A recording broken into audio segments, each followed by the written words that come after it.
Et puisque nous sommes en sport, sachez que les inscriptions pour la 6e édition du 10 km de Port-Gentil se sont ouvertes le week-end écoulé dans la capitale économique. 13 000 athlètes sont attendus à cette compétition qui prévoit de nombreuses innovations cette année. Charles Ogoula et Eric Kassa étaient au parc municipal et Milo Tondo. La ville du Sable et la municipalité de Port-Gentil sont honorées d'accueillir la 6e aventure de la course la plus rapide d'Afrique. Avec pour objectif, cette année, atteindre 13 000 participants. Des innovations pour pimenter l'événement ne sont pas en reste. Le départ sera donné à 600 mètres. Nous allons reculer de 600 mètres. C'est juste en face du lycée d'État. Nous allons réduire le nombre des athlètes chez les jeunes avec bien entendu un plateau élite qui sera relevé comme d'habitude avec 12 athlètes professionnels. Les primes octroyées à ces jeunes ont été revues à la hausse et avec une extension jusqu'au 10e. Perenco et le 10 km de Port-Gentil, unis pour le meilleur et le développement de l'athlétisme gabonais, poursuivent leur challenge. Nous tenons à réitérer au nom du directeur général de Perenco Oil & Gas Gabon, donc monsieur Adrien Broche, notre volonté d'accompagner Everest Media et tout le comité d'organisation à la réussite de cet événement, qui est pour nous un événement important, sachant que Perenco Oil & Gas Gabon, premier opérateur d'huile de gaz au Gabon, reste et demeure une entreprise citoyenne qui promeut la culture et le sport au sein de la cité et au sein des villes qui jouent ces installations.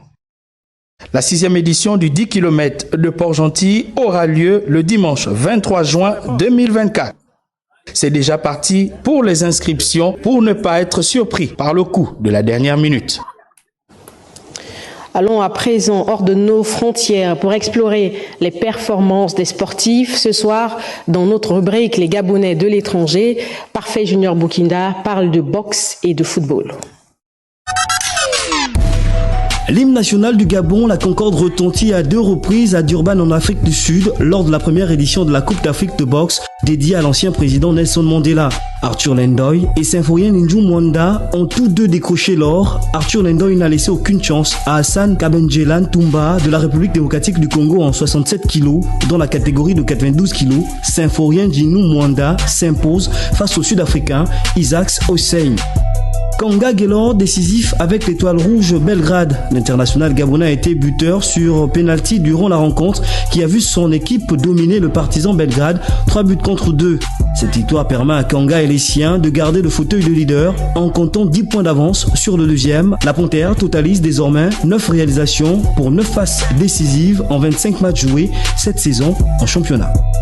Denis Bouanga voit double avec Los Angeles FC. La Panthère a claqué un doublé contre New York Red Bull lors de la 9e journée de la Major League Soccer. L'international gabonais permet ainsi à son équipe d'obtenir le nul en occupant la 7e place de la conférence Ouest avec un total de 12 points. Pierre-Emerick Aubameyang, auteur d'un match grandeur nature en quart de finale, retour de la Ligue Europa face au Benfica. La Panthère a livré la passe décisive à l'origine de l'unique but de Marseille lors de la rencontre qui a vu les siens l'emporter lors de la séance fatidique de tir au but. Aubameyang est présentement le meilleur buteur de la Ligue Europa avec un total de 10 buts marqués pour 3 passes décisives en 11 matchs joués.